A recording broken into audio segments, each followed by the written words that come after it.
আবাবিল পাখি আর পৃথিবীতে আসবে না। কোরআনে এই ধরনের আর আসার কোনো ইঙ্গিত নাই। যদি আসেও তাহলে পেট্রো ডলারের যারা মালিক মুসলিম এই লিডারদেরকে আগে হত্যা করবে। মার্কিন যুক্তরাষ্ট্র তার চারিত্রিকগত দিক থেকে সে সঠিক আছে, কেননা সে 70 বছর থেকে এই ইসরায়েলকে সাপোর্ট দিয়ে যাচ্ছে। সে ইসরায়েলকে স্বীকৃতি দিয়েছে, ইসরায়েলের জনগণকে ফিলিস্তিনের মাটিতে বসিয়েছে, এটাকে একটা স্বাধীন রাষ্ট্র বানিয়েছে। সে তার নৈতিক জায়গা থেকে রাইট আছে। রাইট তাইলে কারা নেই?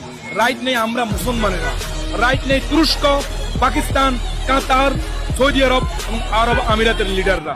এই যে আবাবিল পাখির কথা বলা হচ্ছে, আবাবিল পাখি আর পৃথিবীতে আসবে না। কোরআনে এই ধরনের আর আসার কোনো ইঙ্গিত নাই।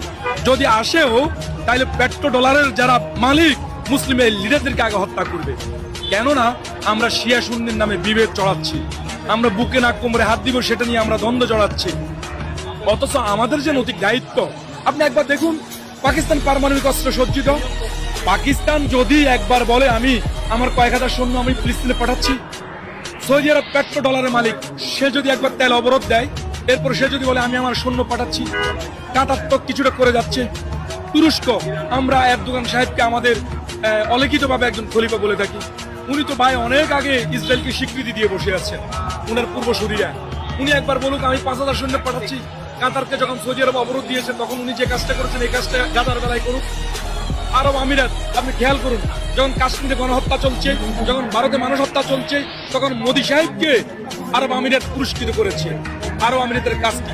মধ্যপ্রাচ্যের মুসলিম দেশগুলো যদি মার্কিন যুক্তরাষ্ট্রকে, ইসরায়েলকে তেল অবরোধ দেয়, তাহলেই দেখবেন ফিলিস্তিনে গণহত্যা বন্ধ হবে।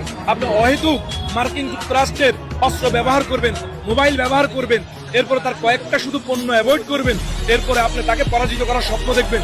এই সমস্ত মিথ্যা আশ্বাস দিয়ে পৃথিবীতে চলা যাবে না।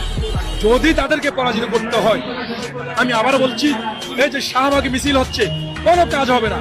হ্যাঁ, আমরা আগামী দিন এই ইহকাল এবং পরকালে বলতে পারবো আমি আমার সামর্থ্য অনুযায়ী আমি তো ফিলিস্তিনের পক্ষে ছিলাম। কিন্তু সত্যিকার অর্থে যদি ফিলিস্তিনকে স্বাধীন করতে হয়, মুসলিম বিশ্বকে এক হতে হবে। বিশেষ করে পাকিস্তান, কাতার, সৌদি আরব, আরব আমিরাত এবং তুরস্কের নেতৃত্বে একটি শক্তিশালী ইউনিট তৈরি করতে হবে, তাহলেই স্বাধীন হবে ফিলিস্তিন।